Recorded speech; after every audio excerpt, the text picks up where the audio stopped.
the name's Critique. Craig's Critique.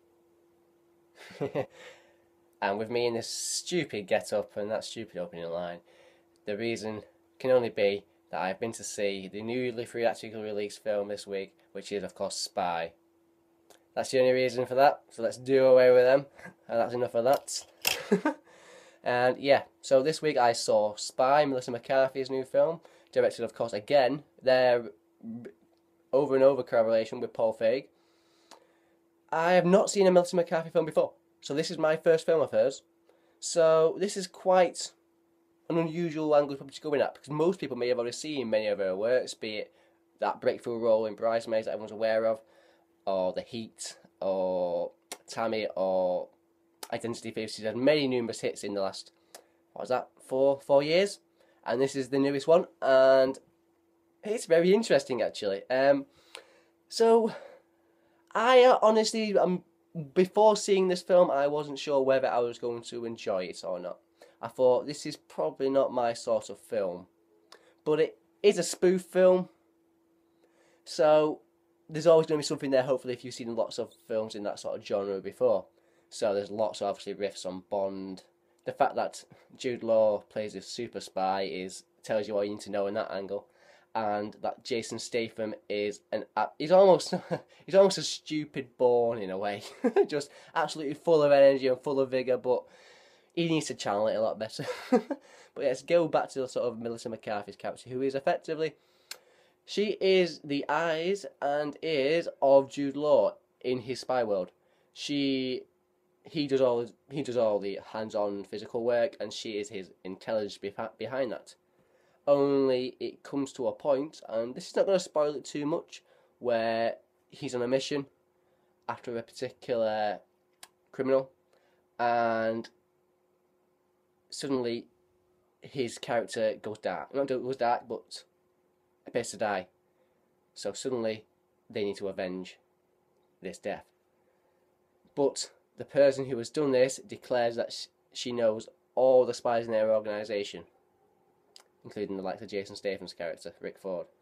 So, of course, who's not been out in the field before? Who is unknown to the assassin world? Of course, Melissa McCarthy's character. So begins a series of, what's the best way of putting it, people doubting her ability, and because of her appearance and weight and things like that. And you know what? I actually quite enjoyed the film.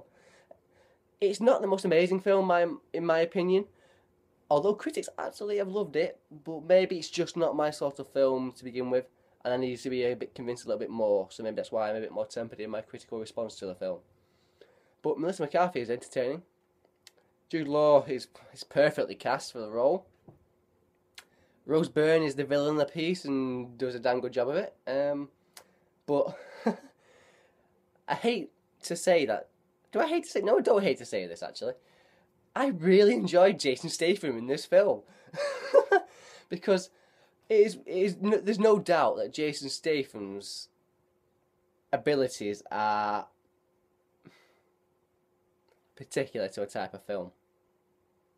He manages to, he does what he does well, and that's pretty much all he can do. But if that's all you can do, that's nothing to be ashamed of, because look at all the previous action stars of the last 30 years or so. They pretty much were only good at that sort of thing, and it was effective and worked, and audiences liked it. And Statham is that new breed of that sort of character, an action star. But here, he's actually developing something even more. Briefly seen in films like Snatch and Lock, Stock and Two Smoking Barrels, but on a higher, probably more comedic level here. And he's very entertaining. He's very, very entertaining with his with his spy talk, if you will. But yeah, so it was pleasantly surprising, the film. Pleasantly surprising. There's a great opening intro in the James Bond mode of opening credits song and animation, and it played. Miranda Hart plays a close friend of Melissa McCarthy in this film, and I'm not the biggest fan again of Miranda Hart's comedy, but to be cast as Melissa McCarthy's best friend in this film was it was ideal casting, really. To be honest, it was perfectly cast, to be honest, and yeah, it's very hard to me to be very, very positive about them because I didn't find it absolutely hilarious.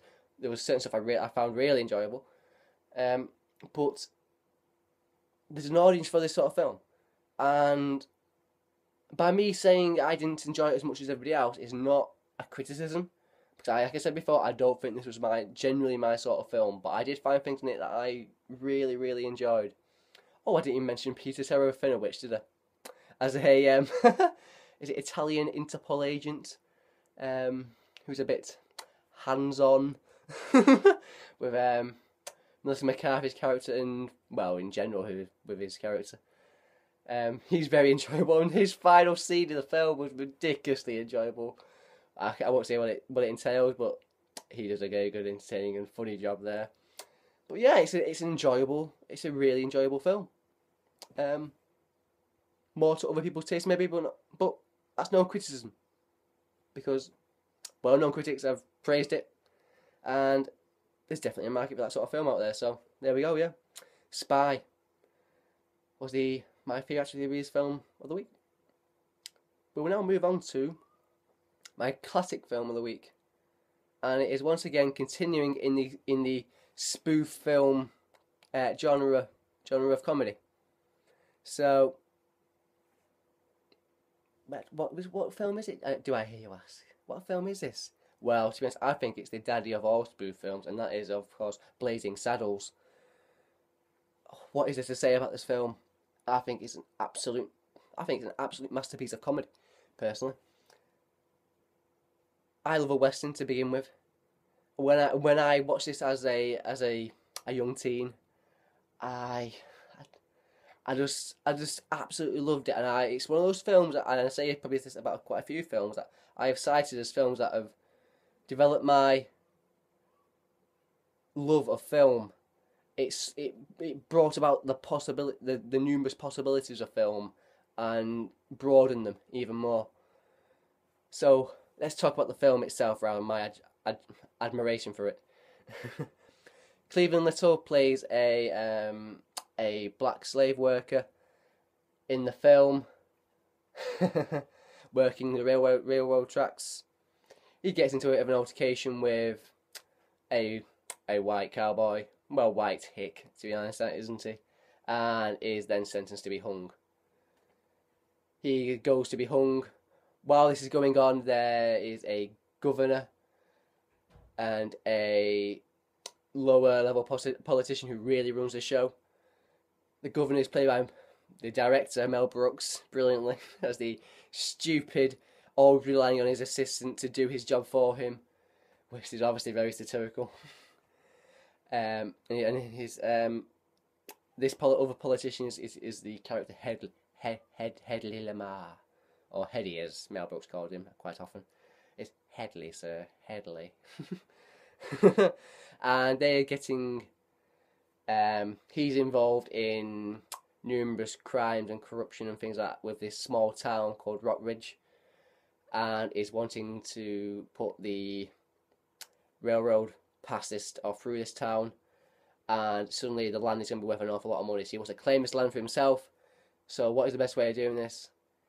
The sheriff is killed, and then they require a new sheriff, so they send a letter to the governor, Mel Brooks, who Headley Lamar suddenly thinks is a good idea to maybe he suddenly looks out the window and sees Cleveland Little, a black slave worker, and thinks, I could utilize him as my prop sheriff, and they will really hate him, therefore killing him, and suddenly they'll want to leave all the town.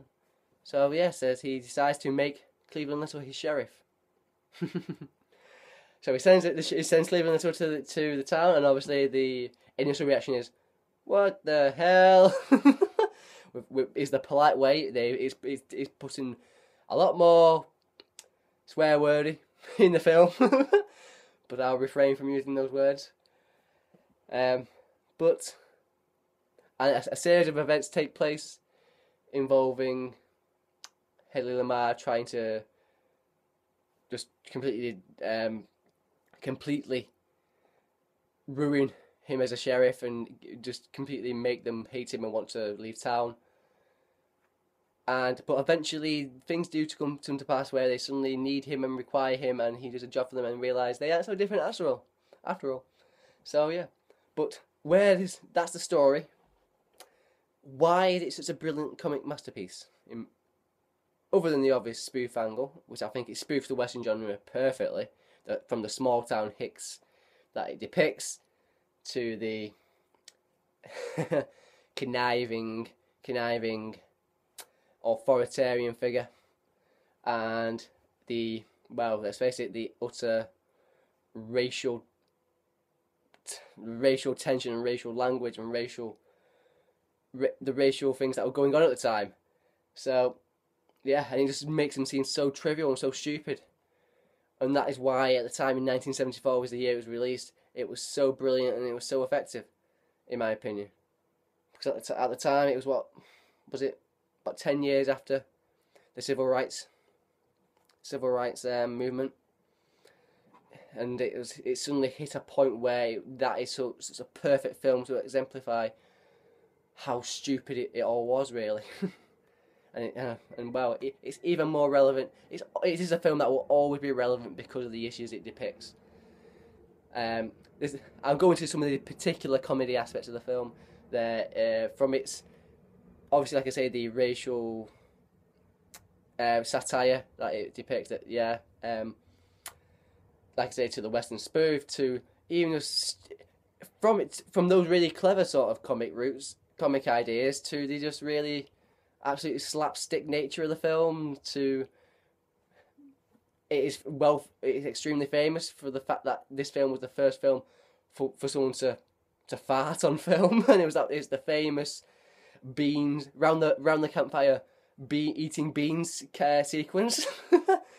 So its crudeness is there also, so it's not all high and mighty. It's also relating to the lowest common denominator as well, and to little things like there's a character called Mongo, who's like a really dumb but really macho and really tough player of this sort of gang that they sent to try and depose Cleveland Little, and the way he sort of dealt with it is in this kind of Bugs Bunny, Looney Tunesy, cartoony sort of way. So that's another sort of angle of comedy it's going for. And who have I not mentioned? There's two characters I've not really mentioned at all who are brilliant in this film. Gene Wilder plays another quite in the Western genre, a former drunk who's clearly levelled on the I've forgotten the actual, but it was it's not Butch Cassidy, is it? No. Oh, is it? No, I can't remember. Sorry. But he's a gunman who has fallen a bit into the bottle, if you will, and his exchanges with Cleveland Little are brilliant, and how he's effectively the voice of the common man, the voice of reason, when he's talking about the townspeople and how they are simple town folks, people of the land. They are the clay that makes this foundation of America work. And he goes, idiots. That's brilliant. It's brilliant. And there's brilliant moments in the film. There's also there's a scene where Hedley Lamar is trying to recruit many ruffian types, and he's willing to pay them and deputise them at Shem's to run into this town and just ransack it. And there's a scene where, I'm spoiling many of the moments of this film, but there's these. No, I won't say that. It spoils it a bit, but there's a Ku Klux Klan sort of moment, if you will, and that's very entertaining considering Cleveland Little's position in the film, and his what he says at this particular moment to them is brilliant, and the ending is just wonderful.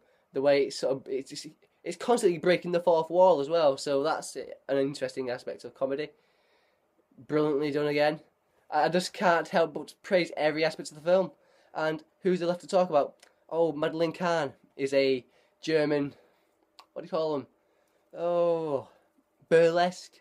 Well, I say burlesque, but she's oh so tired of singing and dancing and so on and so forth, and she's brilliant, and she actually got an Oscar nomination, which is absolutely fantastic for a comedy film, and for the character she played, that's even more brilliant. So yeah, so everything from Cleveland Little, Gene Wilder, Madeline Kahn, Mel Brooks, and Slim Pickens has to get a mention because he's a well-known Western actor, and he's just playing up himself so much in this film, which is also fabulous. So it's got all the right things in play, and is just outstanding to a ridiculous degree. So yeah, there we go. Brilliant soundtrack, brilliant music to it as well. There was a little town called Rockridge. So brilliant, it's absolutely fantastic. So yeah, I'll stop talking because I've talked on that for way too long now. But yeah, Blazing Saddles was my classic film of the week, which is wonderful, and Spy was my theatrically released film of the week. 2 films in the spoof genre, and 2 really entertaining films. So please watch them both. And yeah, I thank you if you have for watching again. And this is Craig Clayton signing off. Thank you very much, and goodbye.